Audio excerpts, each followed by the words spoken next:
Alright, this is the hood we're going to be buffing. You get real close, you can see the orange peel in it. Now you want to have a light. You see how you can see the lights in the reflection right there? I'm kind of following that light. You want to have a light just like that you can see through the clear coat when you start this process. So there's a bunch of different ways to buff. Before we start sanding though, there's edges right here. If you're a beginner, your first time buffing, I would tape off the edges, and also I would space away from the edge. This is going to prevent you from sanding in an area where you're not going to be able to buff, and it's going to keep you from burning through on this edge right here. Now what I mean by burn through, now right in this fuel pocket, right on that edge right there, there wasn't very much clear, and the rubbing pad caught that. That's what we call a burn through, in which case you're going to need to touch it up, or if you're really anal, repaint the panel. Now like I said, I'm just going to do a small section just to show you guys, and then we can use the other side for reference that we did not buff. Alright, so before we start sanding on it, I got the microfiber cloth. Make sure your panel's clean and it doesn't have any dirt on it. You don't want to sand in the dirt. So I got my DA. I have the interface pad on it from the other videos, and I have my 1500. Now at this point, put on some gloves, put on a mask, that way you don't get the isocyanate dust, from the clear into your respiratory system. Don't stay on these edges for very long. You just want to do the edges quick, and then more of the center, you can sand more of the center portions. You're kind of just knocking down the orange peel a little bit alongside this edge to where it kind of blends in.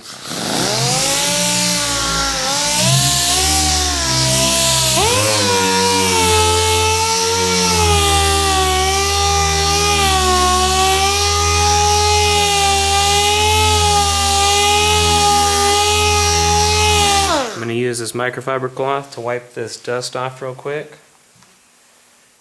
so you can really see the orange peel now. Really highlights it all. And there is a piece of dirt.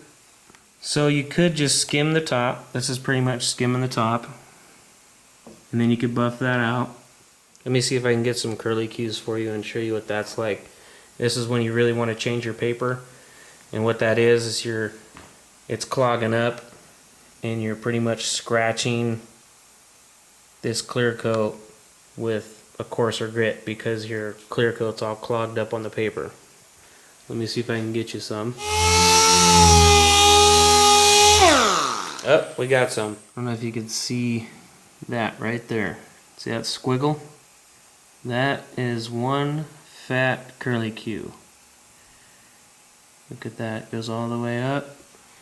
And see how it got even more clogged right there. So now there's a bunch. That's what you don't want. That means you sanded too much with that piece of paper. See, that's almost flat because almost all of the orange peel's out. Probably going to be a little bit longer.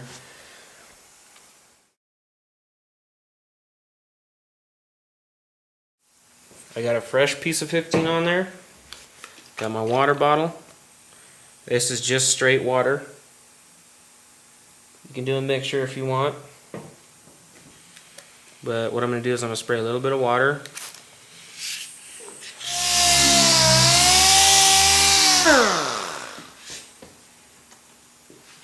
Alright, that's pretty much how you want it to go right there.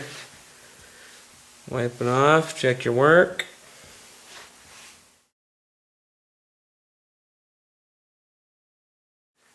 And this would be the other way of sanding. If you don't want to use a DA, you don't want to spend the money on DA paper, this way is going to take you a lot longer. It's a lot more checking.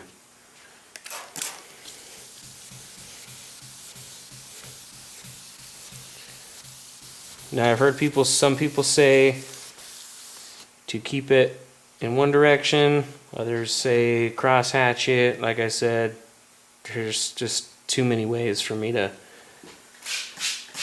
focus on one, so I'm just trying to show you a bunch of different ways. Now when you're sanding with this, remember how I was talking about the curly cues with the DA? Well, with this, you're listening to the sound it's making. So if it sounds smooth, then you're good.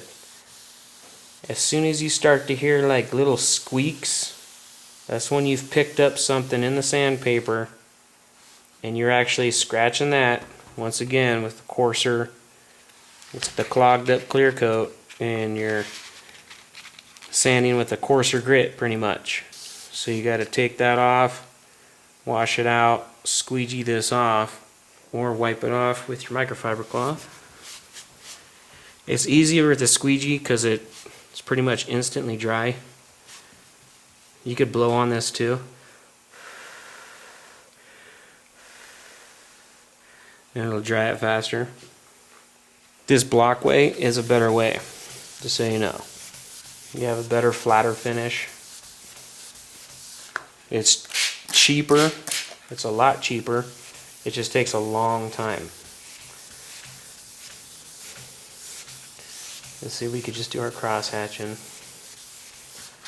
Go one way, we'll go the other way. Okay, so I found a squeegee that I can show you. You say I'm sanding, right? You want to be uniform, right? Then you want to know where you're at.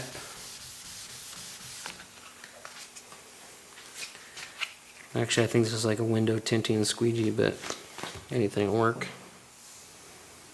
See that? Way faster. This is 3M sandpaper, like something you'd find at Walmart or whatever. You can get these blocks at paint stores. They can let you know what kind of blocks would be good for color sanding. That's what they call this, color sanding. They call it cut and buffing. So, you want to stay cheap, stick with the block, bucket of warm water and soap, a little bit of soap, and you're good to go. Now we're going to move on to the buffer.